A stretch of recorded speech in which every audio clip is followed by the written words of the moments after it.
स्वतंत्रता आंदोलन के समय की बात है। वाराणसी के पवित्र शहर की गलियों में एक गुंडे ने आतंक मचा रखा था। वो आते जाते लड़कियों को छेड़ता था और पुलिस के डर से लोग ये सब सहन कर लेते, पर जल्दी ही ये सिलसिला बदलने वाला था। एक दिन शाम को भरी बाजार में गुंडे ने अपने दो दोस्तों के साथ मिलकर एक लड़की को गालियां दी और उसका हाथ पकड़ लिया। अचानक से एक आवाज आई, रुको, छोड़ो उसे।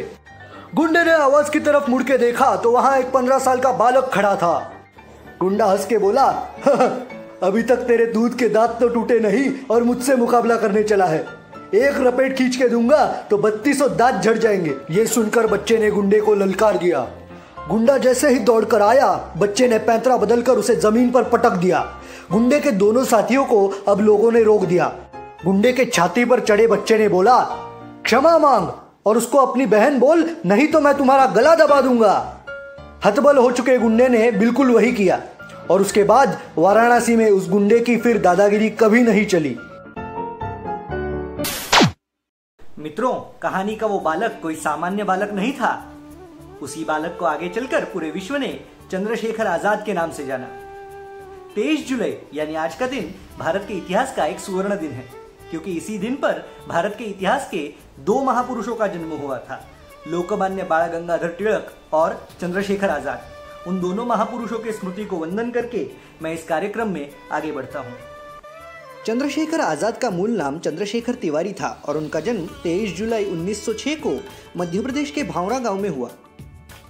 उनके पिता का नाम सीताराम तिवारी और माता का नाम जगरानी देवी था। उनके पिता राज्य के उद्यानों के सुपरिंटेंडेंट नियुक्त हुए थे। पिता का स्वभाव क्रोधी होने से पिता का भी स्नेह कभी कभार मां को ही देना पड़ता था।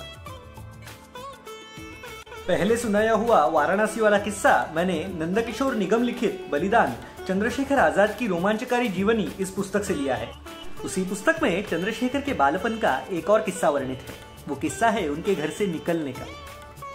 एक दिन जब चंद्रशेखर केवल 13 वर्ष के थे, तभी उन्होंने राज्य के एक उद्यान से 4 बड़े आम तोड़कर घर लाए। माली ने भी सुपरिंटेंडेंट का बेटा है समझकर उन्हें वैसा करने दिया। जब पिताजी रात को घर लौटे तब उन्हें बहुत गुस्सा आया। उन्होंने चंद्रशेखर को चोर बोलकर डांट लगाई और कहा कि ये फल माली को लौटाकर क्षमा मांग के आओ। चंद्रशेखर भी अपने मुद्दे पर अड़ा रहा। उसने कहा कि मैं चोर नहीं हूं, ना मैं फल लौटाऊंगा और ना मैं क्षमा मांगूंगा। इसके चलते बाप बेटे में बड़ा झगड़ा होने लगा। पिता और पुत्र का झगड़ा देख मां ने वो झगड़ा रोकने का प्रयास किया और उसके सभी प्रयास विफल रहे।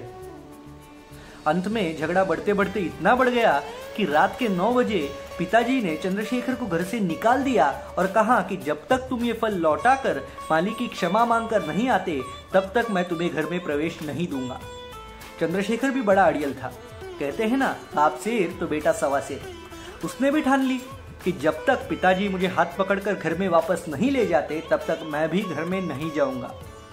कहने को तो ये बालहट था, पर महापुरुषों की यही तो लीला है कि उनके बालहट भी दृढ़ निश्चय में कब बदल जाए कुछ कह नहीं सकते। उस दिन का उनका ये बालहट मानो जैसे कि एक प्रण में परिवर्तित हो चुका था। उसके बाद कई सालों तक चंद्रशेखर जी अपने घर नहीं लौटे और जब ही लौटे तभी भी केवल एक दिन के लिए रुककर चले गए और फिर कभी नहीं आए।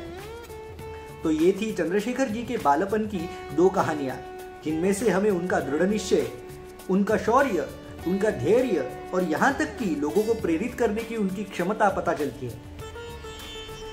लोकमान्य बाल गंगाधर तिलक और हुतात्मा चंद्रशेखर आजाद के जन्मदिन के निमित्त पर उन्हें फिर एक बार वंदन करके मैं विजयेंद्र आचार्य, राष्ट्रीय पत्रकारिता कल्याण न्यास की ओर से आप सभी की अनुमति लेता हूँ। फिर कभी मिलेंगे किसी अन्य विषय को लेकर। तब तक के लिए वंदे मातरम।